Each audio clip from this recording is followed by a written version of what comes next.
Stocks by day, sports by night. Trading around the clock. Sports, value, life. Nolan Klein. It's Ken Griffey Jr. There's a moon scraper. I mean, he is amazing. 13-time All-Star, MVP in 1992, 10 consecutive Gold Glove awards. And he's got it! An incredible catch by the kid! Holy kidding me? Breathtaking athlete. He's a beautiful athlete to watch. Stopped it! How far? Quite far! He crossed color barriers with his coolness. Elite Code 3 here, and today we are going to focus on some Ken Griffey Jr. PSA graded cards. These are all gem mint 10s. Growing up, Ken Griffey Jr. was he was my favorite player. I mean, going out in the backyard, making diving catches. Had the shoes that came out around 1995. He was just, the one thing that stands out to me about him now, after now, the dust has settled and he's in the Hall of Fame, is he was never found guilty of steroids, or there's no evidence linking him back to steroids, and that kind of means a lot to a lot of baseball fans who, during the era he played, a lot of the players were doing steroids, probably 40 or 50%. I mean, there's no facts to back that up, but Griffey's just an icon. He was hampered with injuries during his time in Cincinnati, or he could have had 750 home runs or so, but that's beside the point. Let's take a look at some of these cards, and we're going to talk about the pop percentage, which is something I debuted in my last video, and that's basically the amount of 10s divided by the amount of cards that have been graded or slabbed. So it gives you an indication of how tough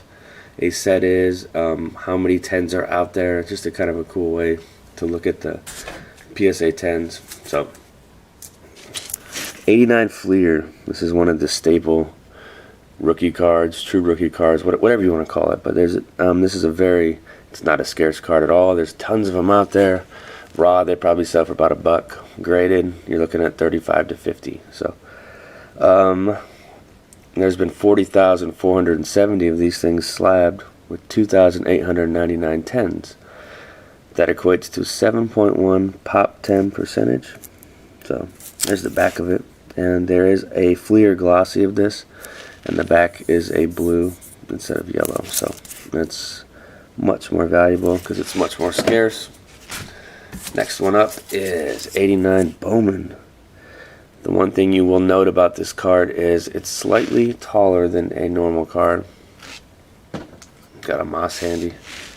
Just put it next to it. See how it's a little bit taller? And that's just kind of the way they made Bowman in 1989. Bowman hadn't been around for years and years, and they came back with 89. They just made him a little taller. So great looking card. Looks like he's posing in spring training or something. Stats on this one: 18,457 graded, 1,438 10s, 7.8 pop. So tough set. Next we've got this is one of the sets that kind of changed the bar for collecting, in my opinion. The three sets from the late 80s to early 90s that kind of changed the bar to me were 1989 Upper Deck, 1990 Leaf, and 1992 Bowman. So this is one of those staple sets, in my opinion. This set also boasted Frank Thomas, not Ken Griffey Jr. rookies. This is a second year, but thinking of Sammy Sosa. So there's the back of this one. 6,606 graded, and only 377 10s. So a pretty scarce 10, 5.7%. So that's the Leaf Griffey. Here's one you'll see a lot: Topps Traded. So this was only available in the Topps Traded factory sets. You couldn't pull it in packs. This one's got a crazy amount of cards slabbed: 64,540, and 9,813 have been 10. So a little easier set, but you would think it'd be even easier than that. 15.2% pop. Nice looking card. There's the back of it. 41T. The T stands for traded. This is a really cool Griffey. It's Donruss Baseball's Best. I'm not positive on how you get these. I think they were just factory sets, but I could be wrong on that. I don't ever see packs for them, so I'm thinking they were just factory sets. Baseball's Best, to me, it's a true rookie. To the Beckett, it's not. I don't know. That can be left to your own desire, but the photography looks awesome, and it's actually a pretty tough card to get 10. Only 2,953 have been slabbed. Only 341 10s, so pretty scarce 10s. That's 11.5%. There's the back of it. Card number 192.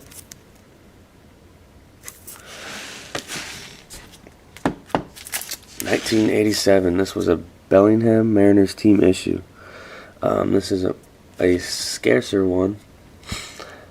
I'm thinking these were only handed out, at the minor league games back in '87. I could be wrong on that. I haven't done too much research on it, but just a badass card. And that's '87. That's the year it was drafted. So 2,692 slabbed, 636 10s. So 23.6.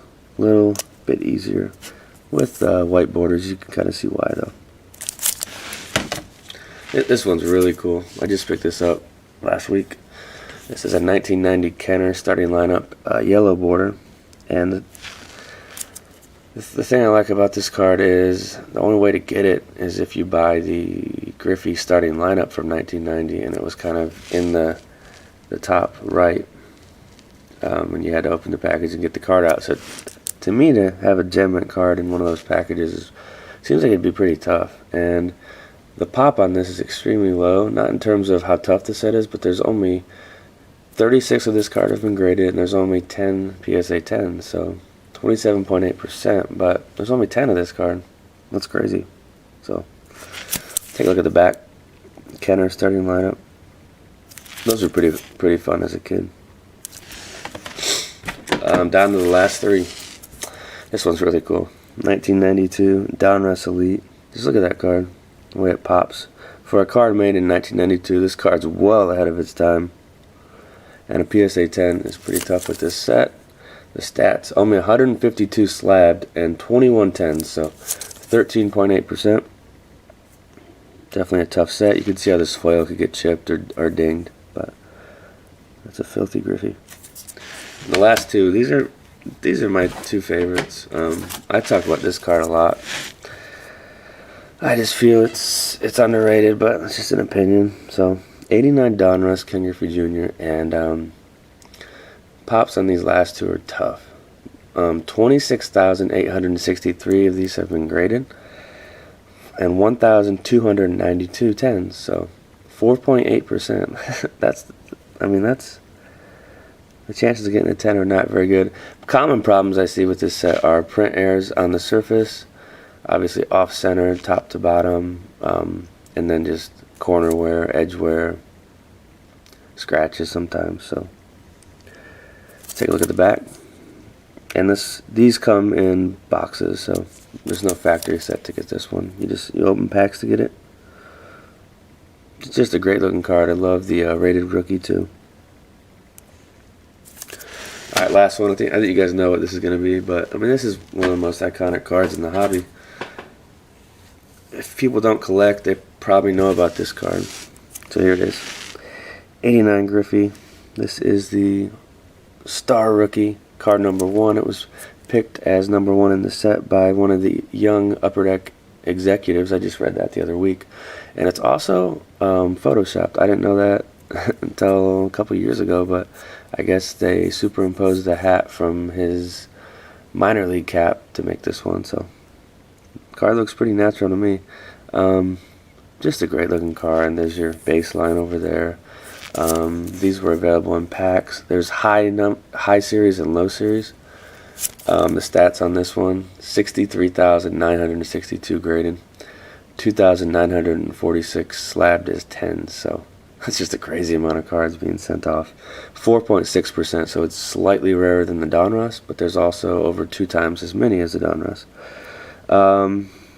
Not much else to say about this card. PSA 10s are hard to come by. There are a lot of them, but there's been so many cards sent out that it's still tough to find a 10, if that makes sense. So Definitely one of the coolest cards in the hobby. Probably, if not my favorite, but top 5, top 10 favorite card. So that's it for this video. If you liked the video, subscribe, comment. Let me guys know what your favorite Griffey cards are. And there's so many more out there. These are just the kind of 10 ones that I picked that I wanted to talk about a little bit. And that'll wrap this one up. Later.